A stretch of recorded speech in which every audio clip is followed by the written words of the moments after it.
Hello friends, this is Shrikant Rangur and मैं वापस आ गया हूँ फिर से अगले सेशन को लेकर।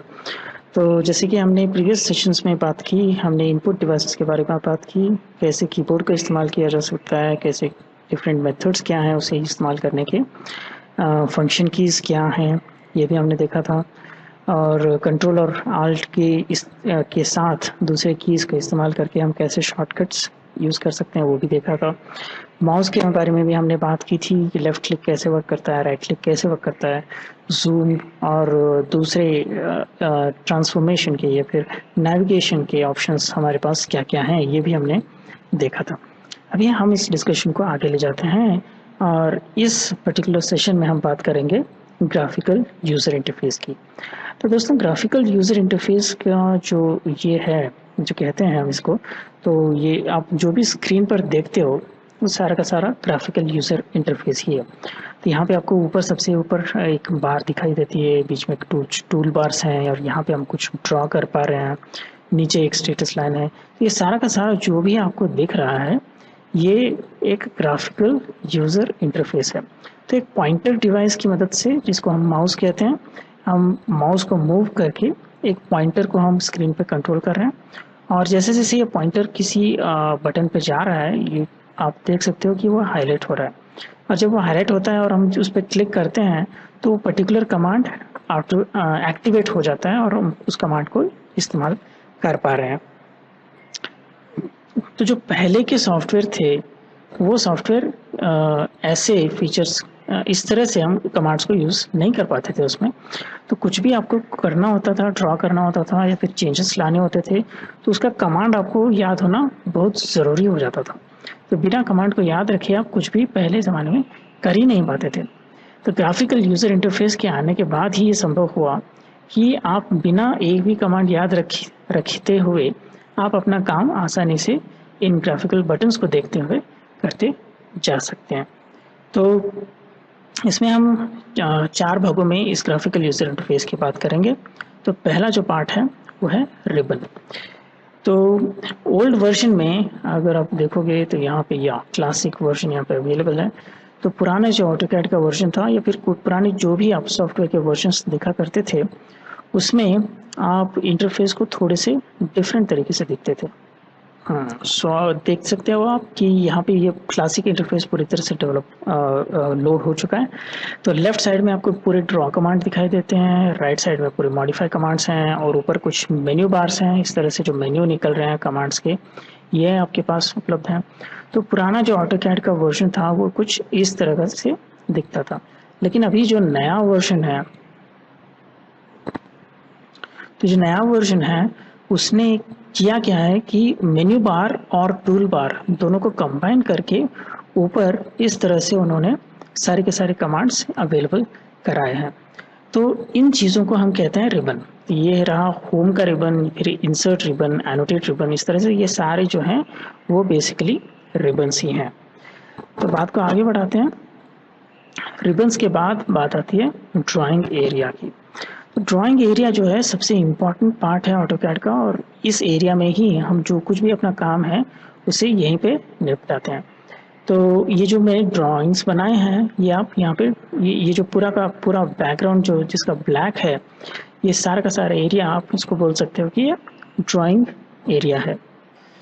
तो राइट नाउ आप देख सकते हो कि लाइंस की जो थिकनेस है वो बहुत ज़्यादा दिखाई दे रही है। जैसे मैं जूम इन कर रहा हूँ तो लाइन की थिकनेस कम होती हुई दिख रही है।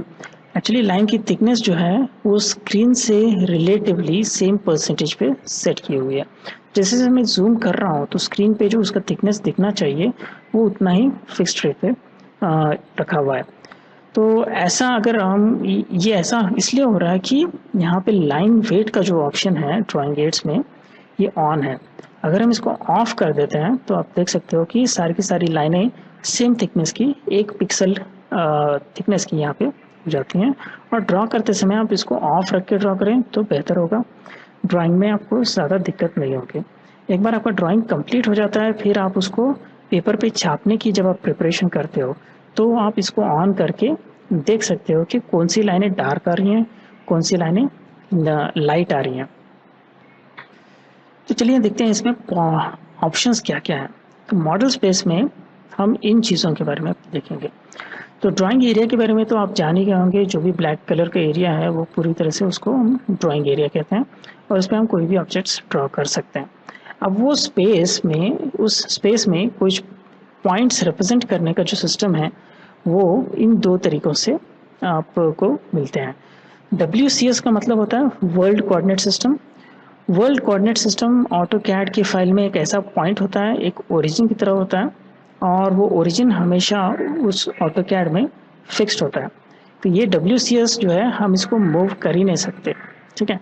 तो कह सकते हो आप कि ये एक एब्सोल्यूट पॉइंट है जिसके जिसके रिलेटिवली आप कोई भी ऑब्जेक्ट ऑटोकैड में जो ड्रॉ करते हो और उस फाइल को जब आप सेव करते हो तो उस ऑब्जेक्ट की जो पोजीशन होती है वो WCS से ही मेजर करके उस फाइल में उसके कोऑर्डिनेट्स सेव होते हैं। लेकिन जब ड्रॉ करने की बात आती है, जब किसी ऑब्जेक्ट को क्रिएट करने की बात आती है, तो सिर्फ WCS की मदद से हमको उसे क्रिएट कर पाना बहुत मुश्किल होता है। जैसे कि फॉर एग्जांपल अभी मैं जो ड्रॉ कर रहा हूँ वो 2D में मैं ड्रॉ कर रहा हूँ, और बेसिकली मैं XY प्लेन में, आप यहाँ पे देख सकते हो कि XY प्लेन यहाँ पे दिखा रहा है, और XY प्लेन में ही मैं इन ऑब्जेक्ट्स को ड्रॉ कर रहा हूँ। लेकिन बहुत बार होता क्या है कि हमें XY प्लेन छोड़कर किसी दूसरे प्लेन में हमको उसको ड्रॉ करना होता है, ऐसा भी होता है। तो अगर हमें किसी दूसरे प्लेन में ड्रॉ करना है या फिर किसी सॉलिड के किसी दूसरे फेस पे हमको ड्रॉ करना है, तो WCS के थ्रू तो हमको करना बहुत मुश्किल हो जाता है।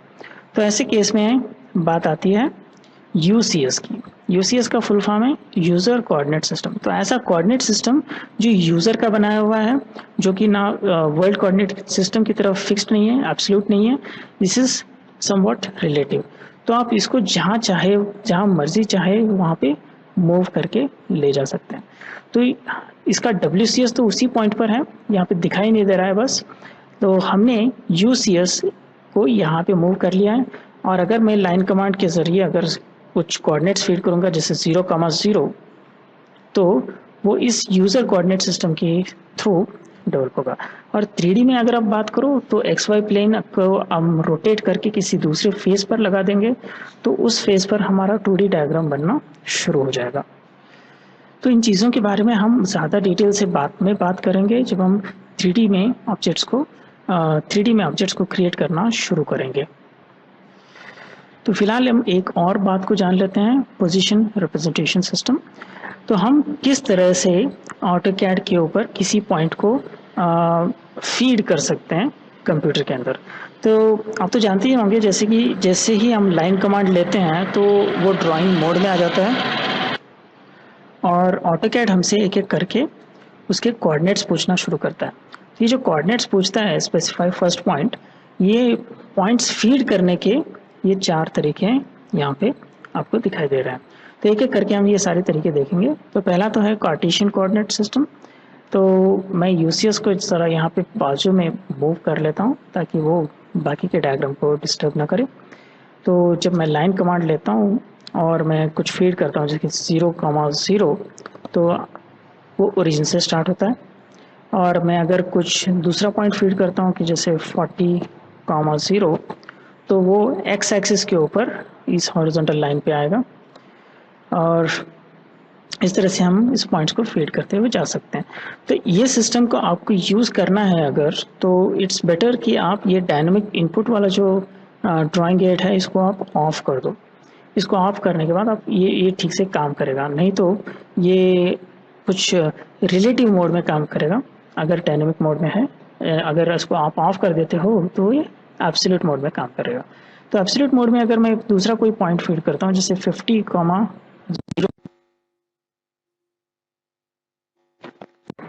हम ले लेते हैं, तो X डायरेक्शन में 0 है और Y डायरेक्शन में 50 है। तो ये पॉइंट उसने नेक्स्ट चूज किया है। आप देख सकते हो कि ये वर्टिकल जो डिस्टेंस है वो 50 है और X का जो कोऑर्डिनेट है वो 0 है। अगर आपको बीच में कहीं पे लेना है कोई कोऑर्डिनेट तो आपको फीड करना होगा 40,50।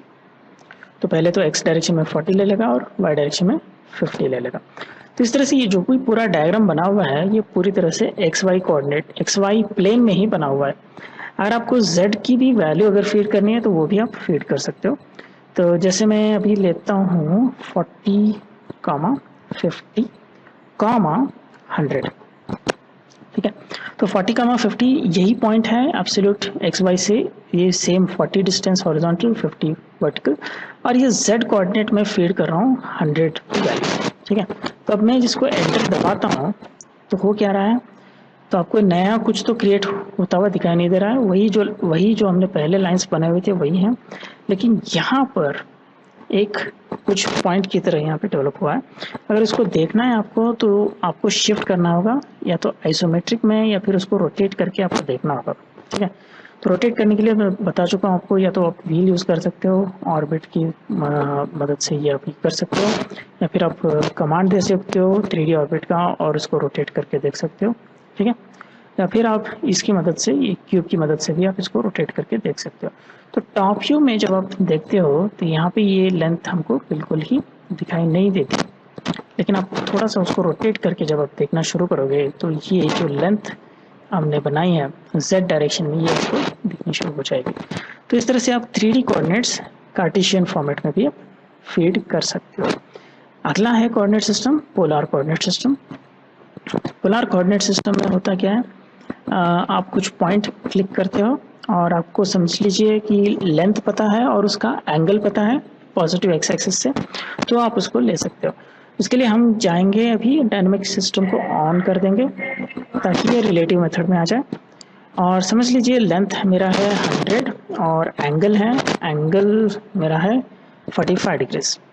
तो ये पॉजिटिव एक्स एक्सिस से एंटी क्लॉकवाइज डायरेक्शन में मेजर करके 100 की लेंथ 45 डिग्रीज पे ड्रॉ कर देगा।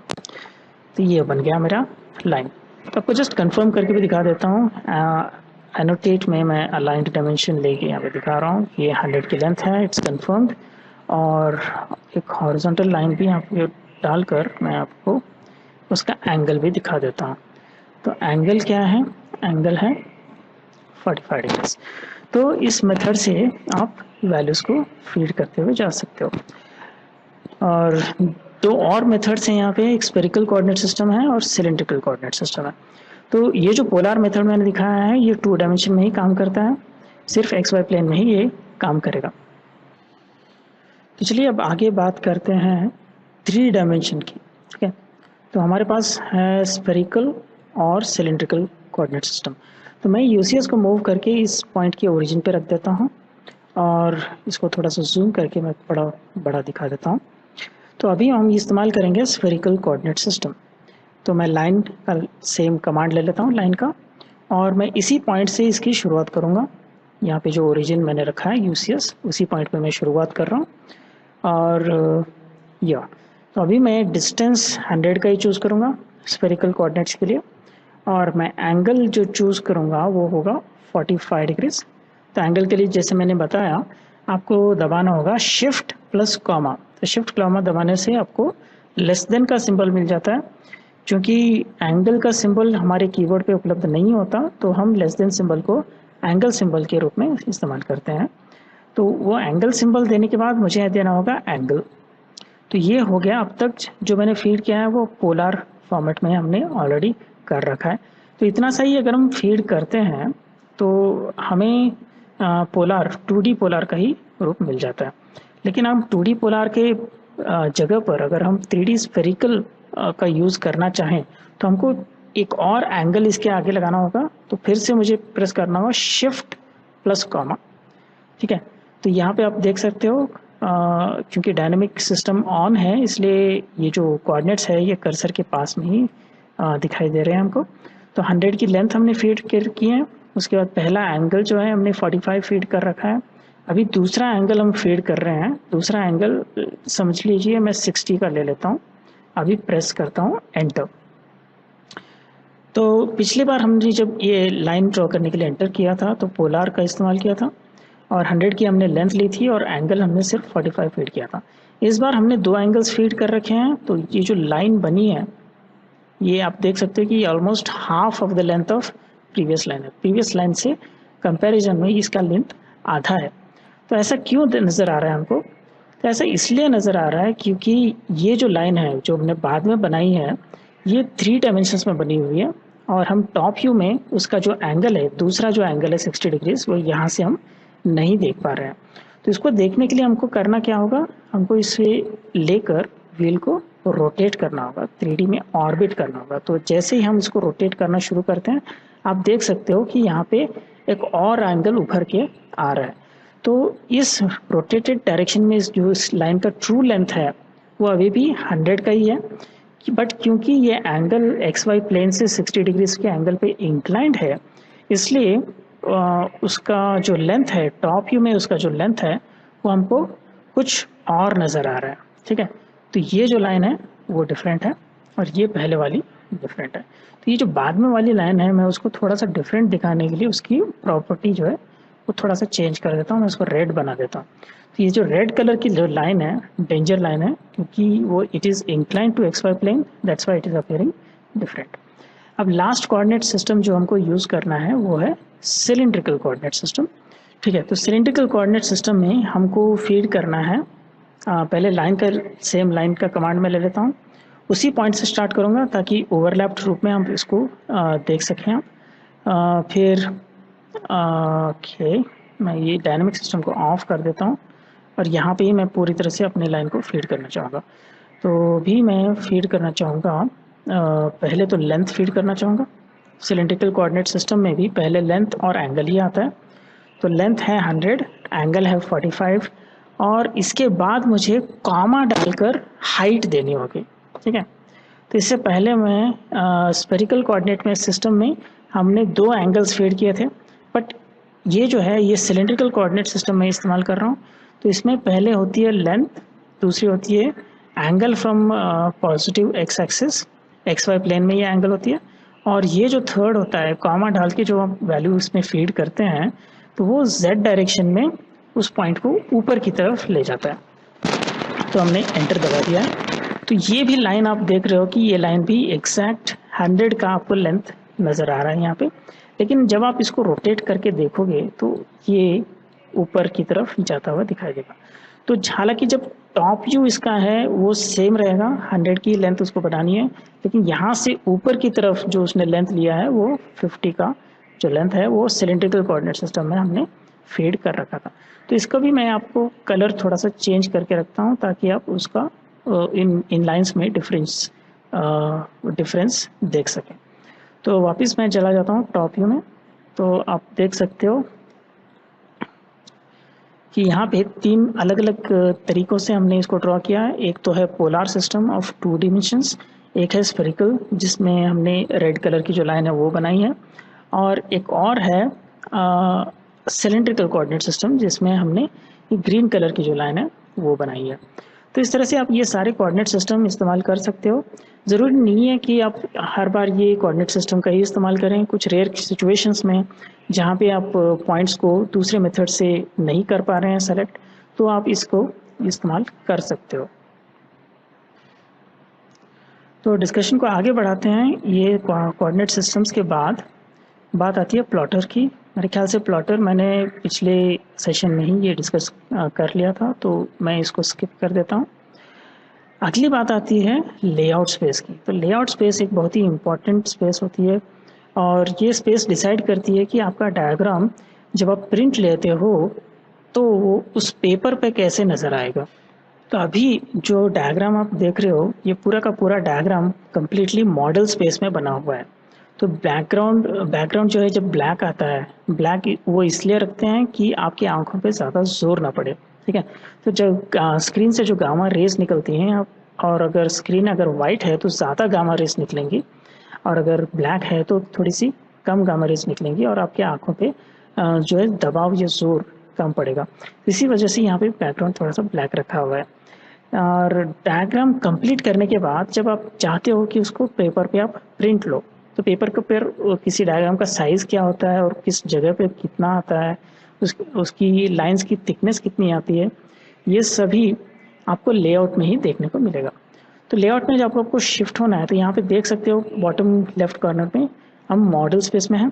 तो अगर आपको लेआउट में जाना है तो आप नया लेआउट यहाँ से क्लिक करके बना सकते हो, या फिर बने बनाए अगर लेआउट सबको देखना है तो यहाँ पे एरो आ रहा है तो वहाँ पे देख सकते हो। अगर आपका स्क्रीन का रेजोल्यूशन बड़ा है तो कभी कभी ये लेआउट्स इसके मॉडल के बाजू में ही उसी तरह से टैब के रूप में आ जाते हैं, तो उससे भी आप वहाँ पे जा सकते हो। तो हम देखते हैं कि कुछ लेआउट्स मैंने बना रखे हैं वो कैसे दिखते हैं। तो अभी आप देख रहे हो कि लेआउट स्पेस लोड हो चुका है और यहाँ पर पेपर आपको एक नज़र आ रहा होगा और उस पेपर में एक छोटा सा रेक्टेंगल है जो कि डिसाइड कर रहा है कि कितना पार्ट मॉडल स्पेस का जो आपने ड्रॉ किया है वो यहाँ पे दिखाई आपको देख रहा है। तो ये जो रेक्टेंगुलर एरिया हमको दिखाई दे रही है उसे हम कहते हैं व्यू पोर्ट। तो हम बहुत सारे व्यू पोर्ट्स एक ही पेपर पर भी बना सकते हैं और एक व्यू पोर्ट में कितना हमको वैल्यूज देखना है, कितना पार्ट हम मॉडल स्पेस का हमने जो ड्रॉ किया वो दिखना है, वो भी हम सेट कर सकते हैं। तो सेट करने के लिए हमको करना ये होगा कि हमको अंदर विद इन व्यू पोर्ट के अंदर हमें डबल क्लिक करना होगा, 2 बार हमको क्लिक करना होगा वेरी फास्ट। और वो होने के बाद आप देख सकते हो कि हम उस व्यू पोर्ट में जो मॉडल स्पेस है हम उसको चेंज कर सक रहे हैं। तो मॉडल स्पेस में हमने जो कुछ भी ड्रॉ किया है वो यहाँ पे दिख रहा है और हम जूम इन जूम आउट या फिर पैन करके एडजस्ट करते हुए जितना पार्ट हमको इस पेपर पे हमको जितना पार्ट दिखाना है वो हम दिखा सकते हैं। तो जूम कमांड का इस्तेमाल करके हम ये एक विंडो ड्रॉ कर रहे हैं, सेट इनटू, और ये विंडो मैं ड्रॉ कर रहा हूँ। आप देख सकते हो कि उस विंडो तक वो जूम हो चुका है और बाकी की चीज़ों को बाहर रखते हुए मैं बाहर की तरफ डबल क्लिक कर दूंगा तो it will come back again तो पेपर स्पेस। तो अभी भी आप देख सकते हो कि लाइन की जो थिकनेस है वो लगातार चेंज होती हुई जा रही है। तो अगर आप ऐसा नहीं चाहते कि लाइन की थिकनेसेस चेंज हो तो आपको ये बटन ऑन करना होगा, this is called line wait. Line wait के ऑन होते ही आपको जो लाइन की एक्चुअल थिकनेस जो पेपर पे आएगी वो थिकनेस दिखाई देना शुरू हो जाएगी। अब आप जूम इन या जूम आउट करते समय ये थिकनेस जो है वो चेंज नहीं होती। हालांकि मॉडल स्पेस में हमने देखा था कि ये जो लेंथ है वो जूम इन जूम आउट करने से चेंज हो रही थी, लेकिन यहाँ पे ऐसा नहीं होता। तो इस तरह से जो भी पार्ट आपको पेपर पे सेट करना होता है वो आप कर सकते हो। दूसरी बात है, बहुत बार ऐसा होता है कि आप एक पर्टिकुलर स्केल का इस्तेमाल करके अपने ड्राइंग को शीट पे बिठाना चाहते हो। जैसे आपको 1:1 रेशियो इस्तेमाल करनी है या फिर आपका ऑब्जेक्ट अगर बहुत बड़ा है तो आप 1:2 इस्तेमाल करते हो या फिर 1:4 इस्तेमाल करते हो। तो ऐसे रेशियोज अगर आपको इस्तेमाल करने हैं तो अंदर जाने के बाद इसमें डबल क्लिक करके आपको जूम कमांड लेना है और जूम कमांड में यहाँ पे ऊपर आपको देख सकते हो कि NX और NXP के 2 ऑप्शंस यहाँ पे लगाए हुए हैं, तो उनका हमको यहाँ पे इस्तेमाल करना है। तो 1XP अगर हम फीड करते हैं यहाँ पे जूम कमांड लेने के बाद तो 1:1 का रेशियो हमको यहाँ पे आ जाता है। तो मतलब अगर हम अब इस पेपर को प्रिंट करेंगे और यहाँ पे समझिए आप 20 mm का लेंथ है यहाँ पर, तो प्रिंट लेने के बाद अगर आप इसको मेजर करोगे तो वो प्रिंट में भी 20 mm की एग्जैक्ट लेंथ वहाँ पे प्रिंट हो जाएगी। और यहाँ पे आप जैसे कि देख सकते हो कि ये डायग्राम हमारा जो है ये बहुत बड़ा है और यहाँ पेपर में फिट नहीं हो रहा है। तो ऐसे सिचुएशन में हमको थोड़ी सी छोटी स्केलिंग फैक्टर हमको लेनी होगी। तो हम ले लेते हैं हाफ ऑफ स्केलिंग फैक्टर, 1:2 की स्केलिंग फैक्टर।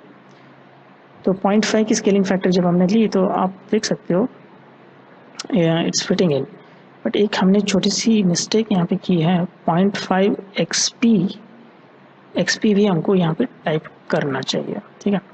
तो 0.5 XP के हिसाब से भी अगर आप देखो तो क्योंकि हमने 0.5 XP यहाँ पे चुना है तो इसका मतलब ये है कि इसका जो एक्चुअल लेंथ है, जैसे कि यहाँ पे 92 की लेंथ है, लेकिन प्रिंट होने के बाद उसकी आधी लेंथ हमको वहाँ मेजर करने को मिल जाएगी।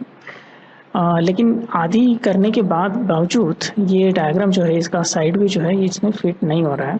तो मैं इसको फिर से चेंज करके जूम कमांड की मदद से उसका भी आधा ले लेता हूँ। तो 0.25 XP में ले लेता हूँ। तो 0.25 XP लेने के बाद अभी मुझे नज़र आ रहा है कि हाँ ये कुछ ऑब्जेक्ट्स ही सही मेरे ड्राइंग शीट पे रेडी अच्छे से इस्तेमाल हो रहे हैं। तो यहाँ पे सेट करने के बाद मैं देख सकता हूँ कि लाइन की जो थिकनेस है वो भी दिखाई दे रही है ठीक से, और यहाँ पर मैं अपना टाइटल बॉक्स भी बना सकता हूँ और ऐसे बहुत सारी जो भी चीज़ें हैं मुझे बनाने लायक इसमें। तो कंपनी का नाम है, अपना खुद का नाम है, कुछ डेट है या फिर बॉर्डर के आसपास कुछ लगाना है, तो वो सारी की सारी चीज़ें मैं लेआउट में कर सकता हूँ। तो इसी के साथ हमारा ये लेआउट स्पेस का भी जो कॉन्सेप्ट था वो भी क्लियर हो गया। तो आज हम यहाँ पे रुक जाते हैं और अगले क्लास में हम आगे की बातें डिस्कस करेंगे। तो इस सेशन को ध्यान से सुनने के लिए धन्यवाद। आपको हमारा वीडियो अगर पसंद आया तो थम्स अप ज़रूर कीजिए, लाइक ज़रूर कीजिए वीडियो को, और अपने दोस्तों के साथ शेयर भी ज़रूर कीजिएगा, क्योंकि ऐसे बहुत सारे वीडियोस हम आगे भी बनाने वाले हैं। So thank you for watching. Good bye for now.